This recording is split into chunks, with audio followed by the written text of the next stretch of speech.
Do you feel like that non-rev has, for you specifically, gotten harder post-COVID with the cancellations, the shortage of staff, et cetera, et cetera? Yes. Non-rev has become so difficult. And it's not even, a lot of it's staff shortages. Right now, there are not as many people flying. There's not as many pilots in the air. There's not as many flight attendants in the air, which means that you have fewer flights, higher flight loads. Right.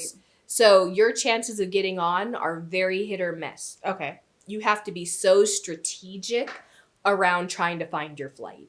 Okay. And that's why if I said like the number one rule of non-rev, start first thing in the morning. You take the first flight of the day, you try and get on it. The reason why is because it depends on where you're going. If you're coming from like a destination city like Las Vegas or New York, there's always someone who partied a little bit too hard the night before and overslept and missed their flight. So you're on the first thing 5:00 in the morning. Yes. Okay.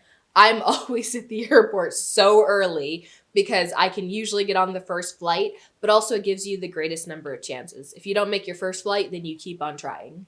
Okay. I do not like starting out for like a 4 p.m. flight, a 6 p.m. flight. I have the worst luck because people make those. I make all of those. So what is rule number 2? Rule number 2, so he says start from the first flight, always have a backup. Have 2 options. So let me just give you a for instance. Mind you, I've traveled the world around. If you do international flights, it's way easier than domestic flights. Okay. This is part of like non-rev 102. I'm just going to give you a sneak peek of that. I find that people are not booking $2,000 trips the day before. Like, you're the exception. You're the person that's over there like, I got 3 days. I knew I was taking this vacation for the last 6 months, but I decided until the day before, am I going to book this flight? Am I going to just walk on the plane? Yes. It's so bad. I've got to get better at really planning. Okay. I mean, you're pathological with it. It's really bad. But that's not what normal people do. Most people aren't booking from LA to Australia the day before. So non-rev, if your flight loads look good the week before, your flight loads are good. Really? Yeah. Okay. Like, let me tell you, I never checked flight loads the first 6 years that I worked for an airline. Well, it must have been really easy to travel. I really feel like that's why they came out with COVID, because they felt like the everyday man was just getting around the planet too much, and they did not appreciate that. Oh my God. Whoever they are. My Dave Chappelle reference. Did you get it? Get out of here. Okay. Anyway, people aren't booking those trips last minute.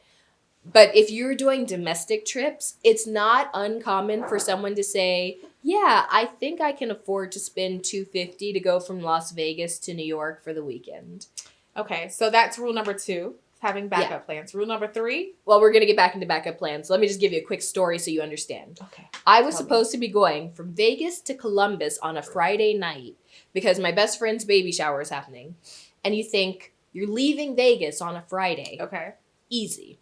Well, we just had a whole experience, and I'm going to give you some non-rev info. I got to the airport and realized I didn't have my company badge, which if they ask you for, you have to have. And I was like, I don't want to get caught in another place and not have it. So, yeah, I ended up having to get picked up from the airport to drive home to get my badge. I missed my flight, my first flight. She doesn't even live near the airport. No, it's far. So I came back to do a 7 p.m. flight to get out. It was a mess. Did you make it? No. I missed it. I missed my flight. I sat there and I was like, please let me on this plane. And they're like, well, we have another flight going out at 11:55 p.m. Love red eyes. This is why Love we don't red take evening flights. But yeah, red eyes are amazing. So are red eyes good for non-rev? I've never missed a red eye yet. Okay. Knock on wood. Love So I was down to like, hey, I can get on a Spirit at 11:55 p.m. Mm-hmm. And you know what I thought? I was like, you know what? I'm just going to buy my ticket. It's fine. We're just going to buy the ticket because we have to get there. It's a baby shower. I can't miss this. It's $455. One way? Yes. What? Yeah. I was like, what happened to ultra low cost carrier, you liars? Wow. So once I saw that, I was like, well, I mean, we have to make it, but I guess we can try non-rev. Oh, so you didn't buy the ticket? No. But for $4.55, I went on Spirit of all airlines. For one way. I would never have done that on Spirit either. Exactly. $79, got you. $125, okay. $4.55, who are you, Delta? Never, ever. Yeah. Well, I hung out and non-revved it. I sat in the airport for 6 hours just waiting. See, and this is when she should have some kind of like priority pass or in a Las Vegas American Express Centurion Lounge. We're going to throw that on the list. That's part of like 102 as well. Yeah. Get lounge passes. But I did make it on the flight. However, just having my backup options, I had like 3 flights that I knew to keep on checking. So the moment I didn't make it on my first flight, then I just checked the flight loads on the next one. Okay. But always start with the earliest flight that you can and then like move down the list. Next, have your backup options ready so that you can get on and book immediately. Okay. And then from there, after that, I mean, I don't know if this is high on the rule list, but lounge access is nice because if you miss a flight and you have hours to wait, because I just sat outside. If you're not pinging from gate to gate to gate, the lounge access actually helps. Yeah. But to the second point with your backups, you need to like have your information ahead of time. You can't be going from terminal to terminal without knowing where you're going. Okay. Because just... You know, I travel. So how do you do that? Do you download I guess some airports will have the airport map, so you kind of know how to get around them, or do you just have preferred airports that you always fly through? I definitely have preferred airports, but in general, what you do is once you're looking at your flights and your different options, then you just get on the airport's website and check out which terminal they're in to see if they're even close to each other. And interconnected, because it's so important to know if they're interconnected. Yes. Because you get the airports that have like the 40-minute walkways between terminals, and then you have the others that have like the air tram or the underground train or whichever. Okay, so we're at rule number 4. That was rule number 2. We're still only at 2. I know. Oh, that was a long way. I'm going to give you rule number 3. Don't be married to anything. Okay. If commitment issues.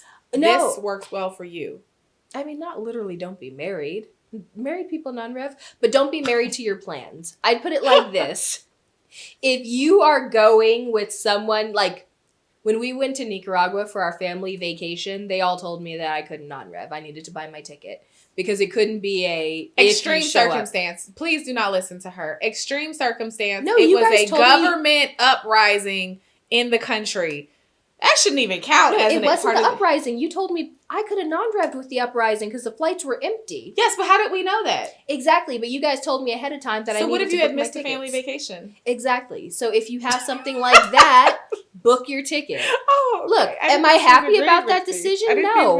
I never want to fly confirmed. I never want to have to book. The ticket was like $400. They knew it was an uprising. It's the principle of the matter. If I have to book a real ticket, I'm mad. If it costs another...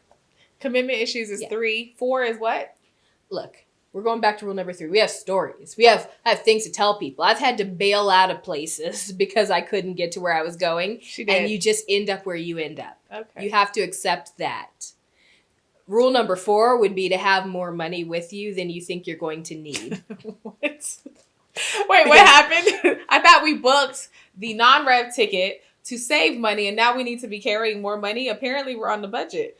Look, I've never done this, but I've heard some people that booked 3 different non-rev flights ahead of time, and then they just got their money back after the fact. But let's say you do get stuck somewhere and you decide that you don't want to sleep in the airport. But that's what happened to you you were going to Slovenia and you got stuck in Switzerland? Yeah. And so I'm happy that I had extra money. Because let me tell you, the price of Slovenia, the price of Switzerland. It goes from like super ultra first world to like, she was trying to go to Eastern Europe, and everybody knows that Eastern Europe is actually more affordable than anywhere else in Western Europe. So she couldn't get to, what happened on that? I mean, this wasn't a non-rev problem. The airline, Air Slovenia, the national, no, it wasn't non-rev, miss. It was the national airline of Slovenia went bankrupt the day I was flying. But she had already booked her non-rev ticket on there. And because apparently she was non-rev, the website did not email her to let her know that her canceled flight happened. So she's like sitting there waiting for the flight like, Where's everybody at? I had already left Vegas. I was in Canada when I finally saw that my flight was canceled. I got to Switzerland and I was like, I guess I have to figure some things out right now. But that wasn't a non-rev problem. That could have happened to anyone. If you were flying confirmed, that would have happened to you. I mean, Ryanair, WoW. Didn't WoW go out of business like that too? I thought WoW was still in business. Is WoW still in business? Okay. I know Ryanair for sure is. Oh, maybe WoW is gone. And EasyJet. Oh, EasyJet's still in business. Yeah. They got a good business model.